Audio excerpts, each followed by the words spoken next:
Olá, um bom dia para você. Hoje, domingo, primeiro dia da sua semana, e vamos continuar com a nossa reflexão sobre a doutrina de Deus, sobre o ser de Deus. Conhecer esse Deus que é infinito, que é magnífico, que é conselheiro, que é o príncipe da paz. Quantas coisas maravilhosas tem o nosso Deus! Por isso deve ser despertado em nós esse desejo de conhecê-lo, para desfrutar do seu caráter perfeito. E ele servir para nós como um espelho, uma referência, para também sermos moldados conforme o seu caráter. Então, nesse estudo, esse tema do estudo do ser de Deus, ele é inacabável, não é verdade?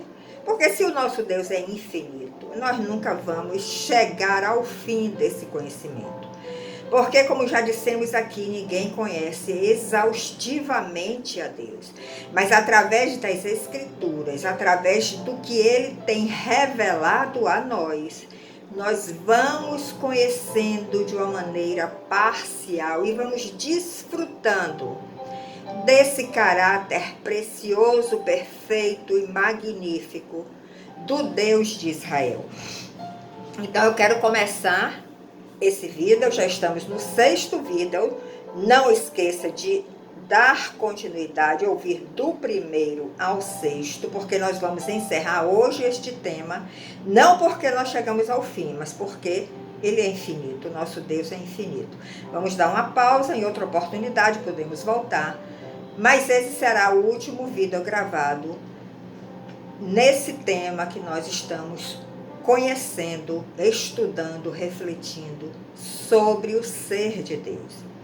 Eu quero começar esse vídeo lendo Deuteronômio 6, de 4 a 9, que nós já citamos no vídeo anterior, quando Moisés fala ao povo. O povo estava prestes a entrar na terra prometida. E Moisés faz um alerta e diz: ouve, Israel, o Senhor nosso Deus é o único Senhor, ou seja, não adorem nenhum outro Deus que não seja o Deus de Israel. Ele é único, ele é singular. E diz Moisés ao povo: amarás, pois, o Senhor teu Deus de todo o teu coração, de toda a tua alma, de todo o teu poder, ou de todo o teu entendimento. Ou seja, se entregue plenamente. Ame a esse Deus com toda a sua alma, com todo o seu entendimento, se rendendo a Ele a cada dia. E continua Moisés: estas palavras que hoje te ordeno estarão no teu coração, porque Deus quer escrever a nossa palavra no nosso coração, para que nós hajamos de uma forma natural, espontânea, e não de uma forma manifestando uma aparência que ainda não somos. Então ele quer gravar a sua palavra em nosso coração. E ele ainda recomenda: tu as inculcarás a teus filhos, e delas falarás assentado em tua casa, e andando pelo caminho, e ao deitar-te, e ao levantar-te. Ou seja, todo o momento do seu dia, na sua rotina diária, na convivência com os seus filhos, você deve estar inculcando, colocando na mente dele também a palavra de Deus, para que ele comece a absorver esses ensinamentos e esta palavra seja também gravada no íntimo, no coração dele.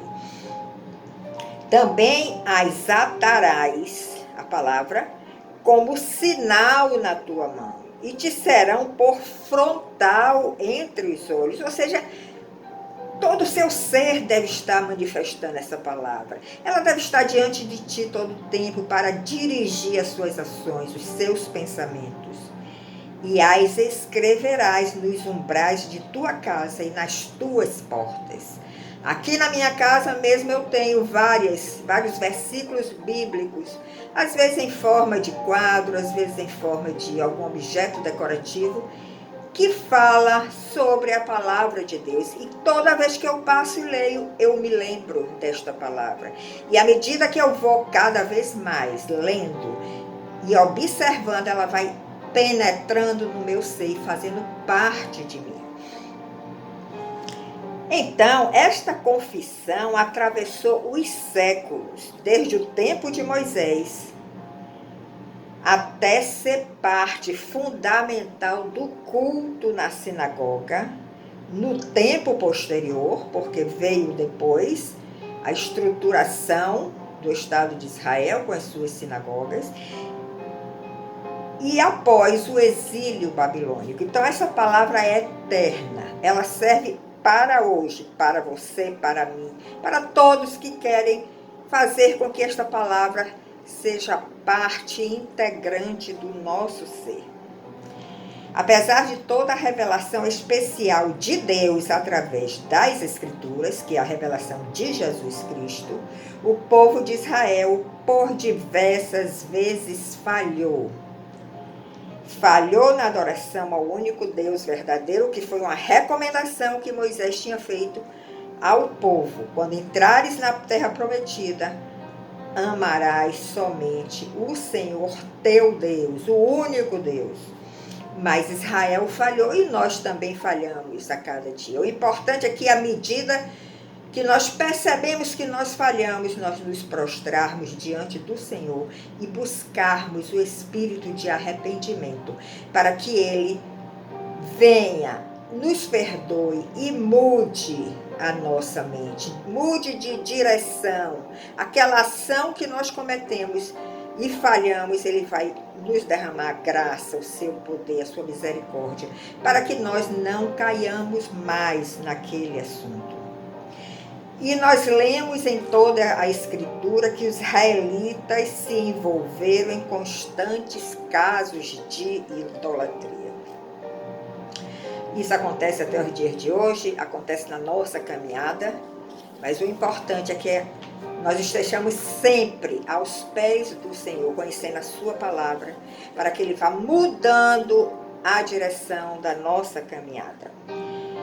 Já no Novo Testamento, o Senhor Jesus também citou o Shema como sendo o grande mandamento, que está em Mateus 22, 37, que diz exatamente o que Moisés disse ao povo ali naquele momento de travessia do Rio Jordão para entrar na terra prometida. E Jesus confirmou, lá em Mateus 22, 37, abra sua Bíblia e confira.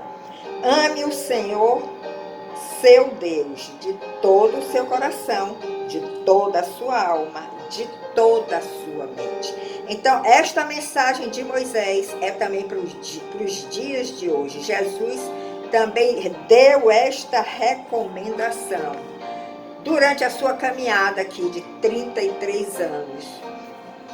E do seu ministério, que começou aos 30 anos, ele estava também recomendando a mesma coisa que Moisés recomendou lá no Antigo Testamento. Então, essa afirmação de que o Deus de Israel é o único Deus verdadeiro, que foi revelado, esse Deus verdadeiro, foi revelado na humanidade, na pessoa do nosso Senhor Jesus Cristo,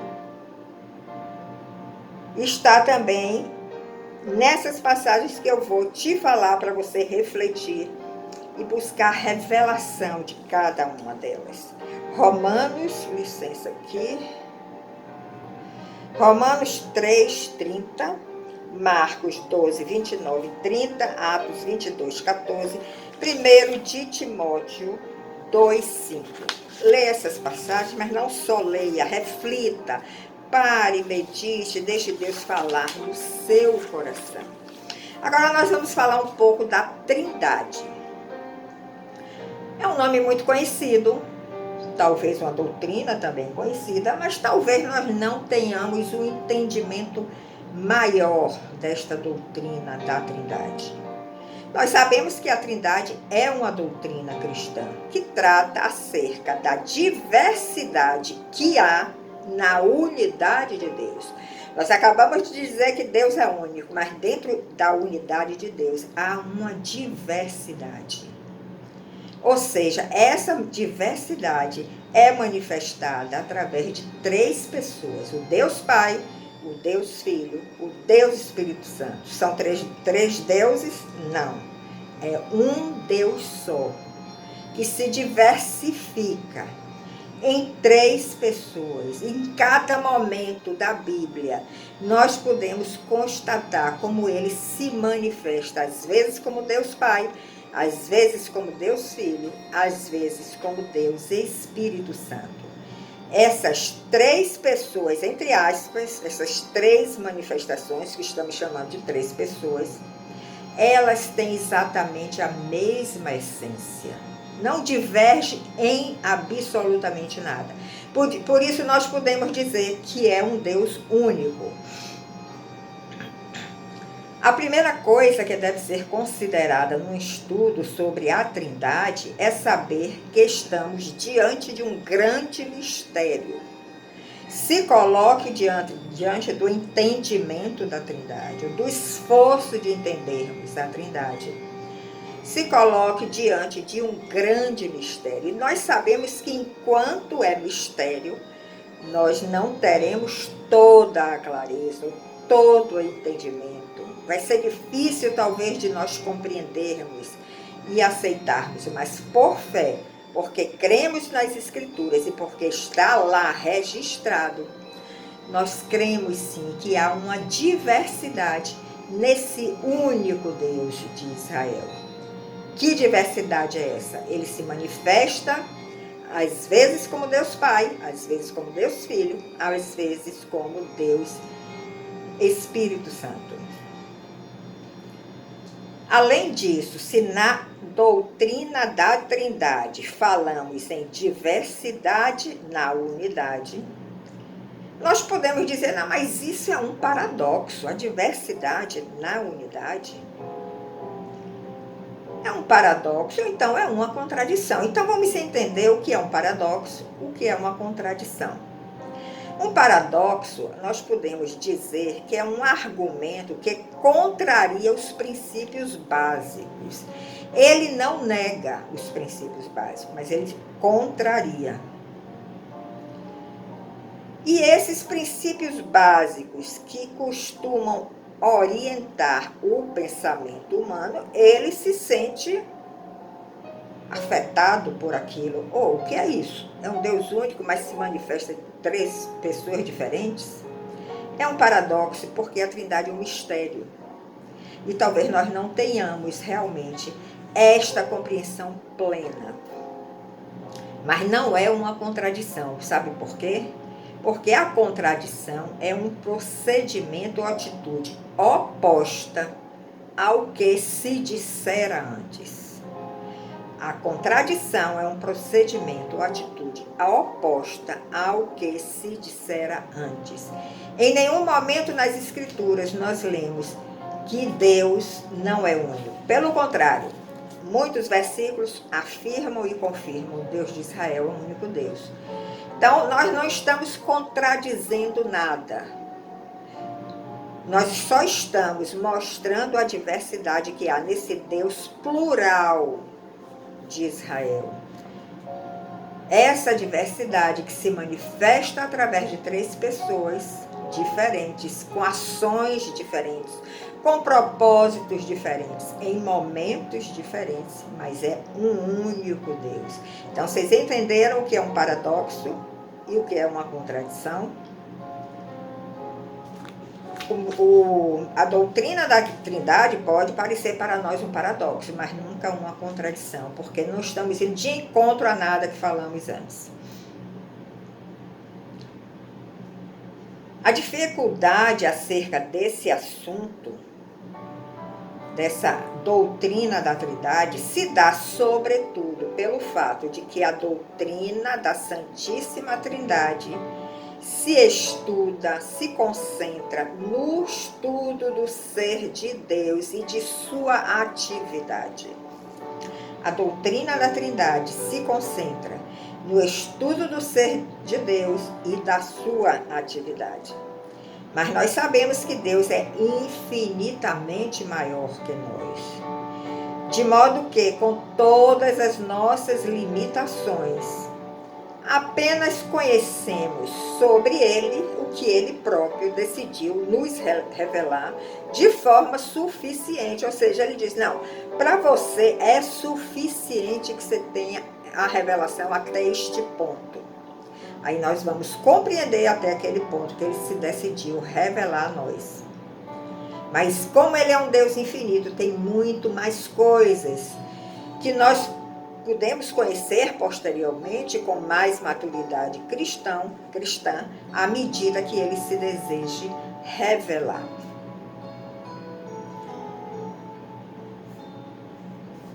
Continuando sobre esta reflexão sobre a doutrina da Trindade, você não vai encontrar na Bíblia o nome Trindade em nenhuma passagem, em nenhum momento, porque este nome vem da origem do latim, que é Trinitas. E o significado que se pretende transmitir através daí é o sentido de que três é um. Trinitas, três é um. Um único Deus que se revela, que se manifesta de três formas diferentes. E assim nós estamos nos referindo à natureza triuna de Deus, que é revelada nas Escrituras. Essa natureza triuna está revelada nas Escrituras.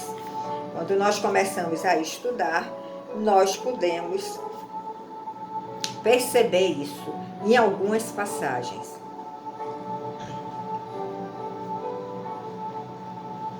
É interessante saber que a palavra hebraica Elohim, que é um dos nomes de Deus no Antigo Testamento, se você for no hebraico, onde tem Deus na sua tradução, na sua Bíblia, no hebraico tem Elohim, que é um dos nomes de Deus no Antigo Testamento. E este nome Elohim se encontra em sua forma plural. Veja que interessante. Este nome Elohim se encontra lá no hebraico na sua forma plural. Não no sentido de indicar três deuses, mas como sendo um plural de intensidade. Algo característico do hebraico, porque a língua hebraica tem particularidades que nós não temos na nossa língua, o português. Então, quando você vai para o hebraico, você consegue entender melhor determinadas passagens, porque o sentido, o significado é mais profundo, às vezes é outro significado que não está na nossa tradução da Bíblia. Com isso, por si só, essa palavra não pode ser utilizada como prova da doutrina da Trindade, mas de alguma forma com base no contexto em que algumas vezes aparece. Certamente o hebraico Elohim aponta para a diversidade dentro da própria divindade de Deus. Então, o nosso Deus é um Deus plural nesse sentido. Ele é único, mas existe uma diversidade nessa unidade. E nós podemos citar aqui, para entendermos melhor isso que eu estou colocando para vocês, lá em Gênesis capítulo 1, verso 26, é dito: façamos o homem a nossa semelhança, a nossa imagem, conforme a nossa semelhança. Ele usou aí o verbo no plural. Façamos, primeira pessoa, nós, do plural. Quem são esse nós? Se ele é um Deus único, é exatamente essa diversidade que há no Deus de Israel, na unidade do Deus de Israel, na divindade do Deus de Israel. Lá em Gênesis, quando você começa a estudar, você vê que participaram da criação o Deus Pai, o Deus Filho, o Deus Espírito Santo. Leia com mais atenção, tentando observar isso, e peça uma revelação de Deus ao seu coração sobre esse assunto. Você pode ler Gênesis 3, 22 também e 11, 7. Então, Se esse versículo, façamos o homem a nossa imagem, conforme a nossa semelhança, expõe de forma bastante enfática a pluralidade na natureza divina, o versículo seguinte cuida de garantir que nenhuma ideia equivocada de supostos três deuses será concebida ao afirmar categoricamente. Agora nós vamos ler um versículo, no Gênesis 1, 26, nós lemos Deus se manifestando de uma forma plural. Façamos o homem a nossa imagem, conforme a nossa semelhança. E em Gênesis 1, 27, está escrito: e criou Deus o homem à sua imagem. A imagem de Deus o criou, homem e mulher os criou. Então você percebe como ele, no versículo 26, ele se coloca de uma forma plural, mostrando a diversidade que há na unidade de Deus, no Deus único. E no verso 27, ele afirma de uma forma singular, única, Deus único. E criou Deus o homem. Ele não disse que criou deuses o homem. Criou Deus o homem, a sua imagem e a sua semelhança. Quando comparamos esse texto de Gênesis com os primeiros versículos do Evangelho de João, lá no Evangelho de João, quando comparamos, entendemos que ele expressa de forma maravilhosa a obra do Pai, a obra do Filho e a obra do Espírito Santo na criação de todas as coisas. Leia João, capítulo 1, de 1 a 3, leia Colossenses 1, 16 e 17. Na época de Moisés, na conhecida bênção sacerdotal que nós vemos lá no Antigo Testamento, que está registrado em Números 6, 24 a 26, curiosamente nós encontramos a tríplice repetição do nome de Deus, traduzido como Senhor. Já no Novo Testamento, de forma similar, temos o também conhecido texto do apóstolo Paulo, que ficou denominada como bênção apostólica, onde claramente as três pessoas da Trindade são distinguidas. Leia 2 Coríntios, capítulo 13, versos 13 e 14, que diz que a graça de Jesus Cristo, segunda pessoa da Trindade, que o amor de Deus, se referindo ao Deus Pai, primeira pessoa da Trindade, e a comunhão do Espírito Santo, terceira pessoa da Trindade, sejam com todos vocês. Temos também algumas passagens lá no Antigo Testamento, você pode ver Gênesis 18:1, Êxodo 33, 18 a 23, que nos aponta também para a doutrina da Trindade.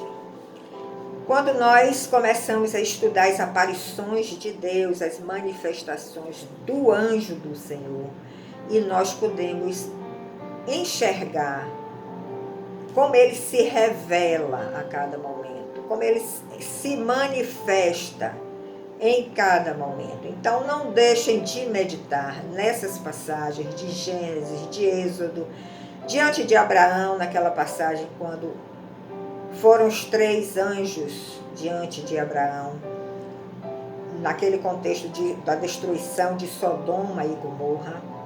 E leia também 1 de João 4:12, quando